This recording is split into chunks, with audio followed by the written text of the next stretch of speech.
Saya pernah handle satu kes, duit ASB arwah hilang daripada akaun ASB. Lebih kurang 82k. Mana yang belum kenal saya, boleh follow saya untuk dapatkan lebih banyak maklumat berkaitan dengan harta pusaka ni. Dan jangan lupa share video ni supaya orang lain pun dapat manfaat daripada perkongsian kita ni. Dan jangan lupa juga untuk like video ni dan save video ni supaya dia tak hilang. Sebenarnya duit tu tak hilang pun. Cuma waris dia tak semak betul-betul.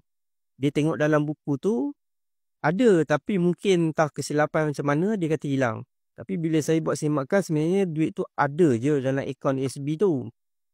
Sebab saya pernah handle satu kes lain, duit ASB tu daripada 300,000 dia ada dekat akaun ASB tu sehingga 20 tahun.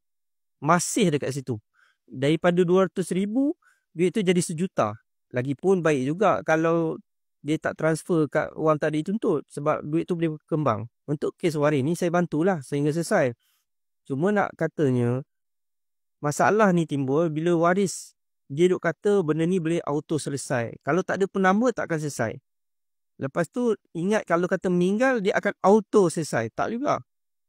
Sebab pengurusan harta tu kena buat. Sebab ada juga waris yang kata nantilah kita settle. Jadi last itu yang jadi macam bila semak kalang kabut kata tak jumpa, sebenarnya ada je. Jadi saya uruskan sampai selesai.